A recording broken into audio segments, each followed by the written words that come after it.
요한복음 10장 22절부터 31절 말씀입니다. 예루살렘의 수전절이 이르니 때는 겨울이라. 예수께서 성전 안 솔로몬 행각에서 거니시니 유대인들이 에워싸고 이르되 당신이 언제까지나 우리 마음을 의혹하게 하려 하나이까. 그리스도이면 밝히 말씀하소서 하니 예수께서 대답하시되 내가 너희에게 말하였으되 믿지 아니하는도다. 내가 내 아버지의 이름으로 행하는 일들이 나를 증거하는 것이거늘 너희가 내 양이 아니므로 믿지 아니하는도다. 내 양은 내 음성을 들으며 나는 그들을 알며 그들은 나를 따르느니라. 내가 그들에게 영생을 주노니 영원히 멸망하지 아니할 것이요 또 그들을 내 손에서 빼앗을 자가 없느니라. 그들을 주신 내 아버지는 만물보다 크심에 아무도 아버지 손에서 빼앗을 수 없느니라. 나와 아버지는 하나이니라 하신대 유대인들이 다시 돌을 들어 치려 하거늘. 본문에는 수전절이라는 절기가 등장합니다. 성경을 읽는 우리는 이 절기가 처음 등장한 것을 알게 됩니다. 어떤 구약 본문에도 등장하지 않는 절기이기 때문에 그렇습니다. 이는 말라기와 마태복음 사이에, 그러니까 구약과 신약 사이, 우리는 그것을 신구약 중간기라고 부르는데 그 시기에 생겨난 절기이기 때문에 그렇습니다.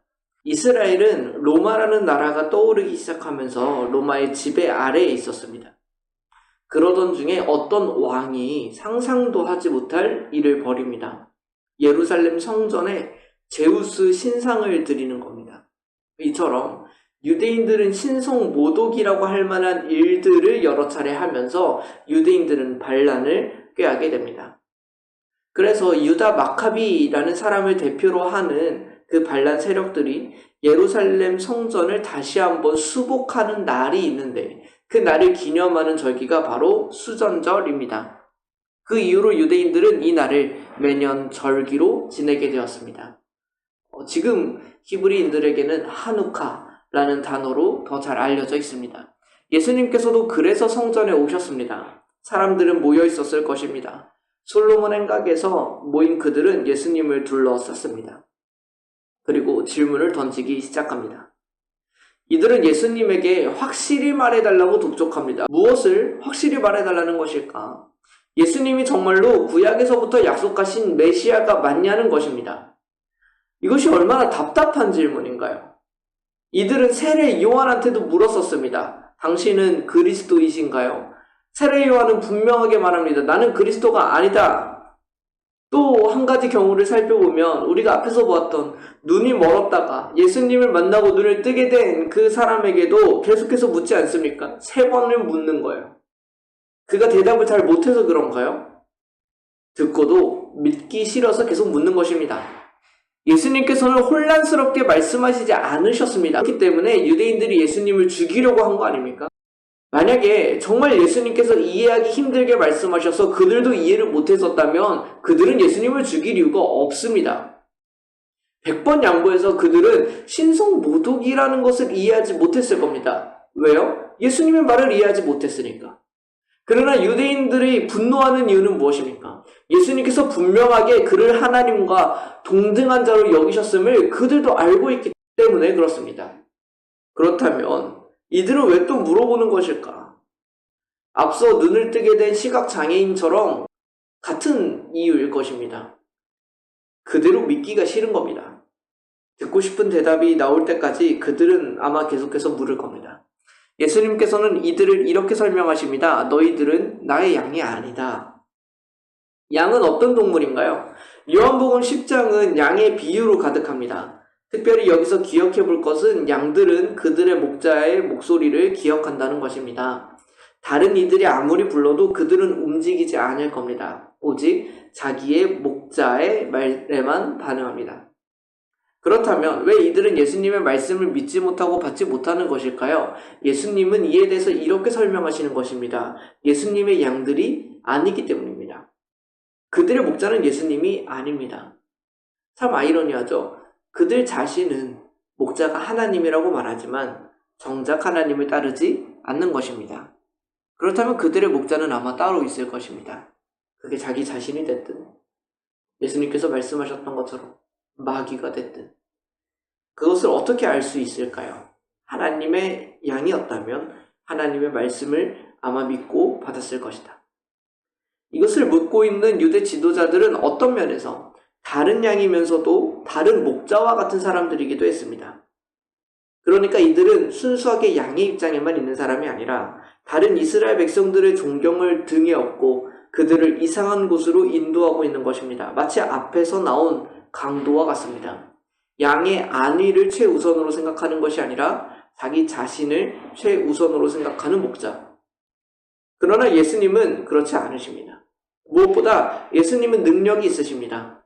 예수님은 지혜롭기만 하신 분이 아니십니다. 어떤 이들은 예수님을 위대한 철학자라고 생각합니다. 그의 말씀은 배울만하다고 생각하는 것이죠. 하지만 예수님께서는 지혜로우실 뿐만 아니라 능력이 있으신 분이십니다. 이것이 왜 중요하냐? 예수님께서는 옳다고 생각하시는 것을 실제로 행하실 뿐만 아니라 이 세상에 이루실 수도 있는 분이다라는 사실이기 때문입니다. 그의 지혜로운 말씀은 세상을 바꾸기까지 합니다. 그래서 예수님께서는 양들을 뺏기지 않으실 만한 능력도 있으신 분이십니다.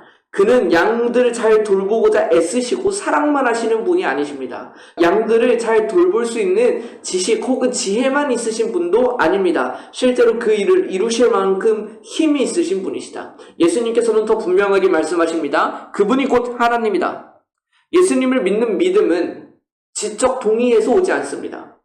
감정적인 영역도 아닙니다. 이는 지극히 영적인 영역입니다. 잘 이해되면 우리가 믿을 수 있을 것 같나요? 그렇다면 당시 유대 지도자들은 왜 이런 반응을 보였을까요? 명백한 사실에도 불구하고 그들 눈에는 왜 계속 혼란스럽게 보였냐 하는 것입니다. 우리는 생각보다 연약한 존재입니다. 우리의 강한 선입견은 올바른 사실을 제대로 보지 못하도록 만듭니다. 지금 시대에는 예수님을 믿게 한다면 당연히 주님의 은혜이고 부르심이지만 가장 첫 번째로 통과하는 관문은 아마 종교 그 자체에 대한 관심일 것입니다. 종교와 예수님에 대해서 생각을 해보려고 하지도 않는, 이미 우리의 사회적인 선입견 안에 그 종교란, 영적인 것이란, 허구라는 그 관념부터 아마 부수고 들어가야 할 것입니다. 왜냐하면 애초에 생각을 해볼 여지를 남기지 않기 때문입니다. 우리의 강한 선입견은 올바른 사실을 제대로 보지 못하도록 만듭니다. 만약 그것이 가능했다면 아마 이 세계는 평화로웠을 거야. 믿음은 영적인 문제이며 하나님의 은혜로만 가능한 것입니다. 우리는 부르심이라는 단어를 직업적인 면에서만 사용하는 경향이 있습니다. 소명이라는 단어가 주로 그렇게만 사용됩니다. 하지만 이 부르심이라는 것은 믿음에 관한 것입니다. 주께서는 그의 양들을 부르실 때 우리에게 비로소 믿음이 가능합니다. 그러나 이는 인격적으로 이루어지는 것이어서 우리와의 관계를 통해 부르시지 강압적인 명령으로서 우리에게 경험되지는 않습니다. 이 또한 은혜이자 참으로 신비로운 것이죠. 우리가 예수님을 이렇게 기억했으면 좋겠습니다. 우리가 누군가에게 자랑할 만한 믿음의 수준이 아니라고 할지라도 예수님을 그리스도로 믿는다는 사실은 대단한 은혜가 이미 베풀어진 것입니다. 예수님께서 우리를 불러주셨다 하는 거예요. 우리는 이 믿음을 스스로 쌓을 수 없는 존재들입니다. 그분이 우리의 마음을 허물어 주셔야만 가능한 것이 바로 믿음입니다. 그리고 우리에게 지금 그 일이 벌어진 것이다.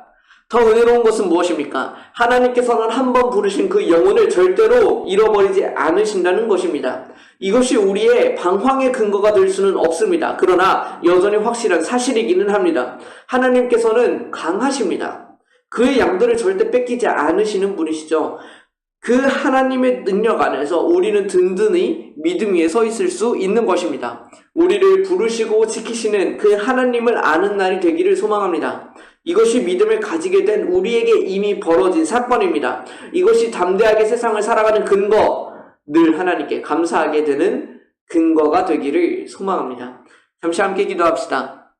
하나님 아버지, 감사드립니다. 하나님께서는 우리를 부르십니다. 하나님께서는 우리를 지키십니다. 우리에게 자그마한 믿음이라도 있다는 것은 모두 하나님의 은혜임을 들었습니다. 하나님의 부르심에 기쁨으로 반응하는 자들 되게 하시고 하나님의 은혜에 무한한 감사를 드리는 자들 되게 하여 주십시오. 그 은혜를 의지하여 끝까지 믿음에 담대하게 머무는 우리가 되기를 소망합니다. 부르시고 지키시는 하나님을 고백하며 우리 주 예수 그리스도의 이름으로 기도드립니다. 아멘.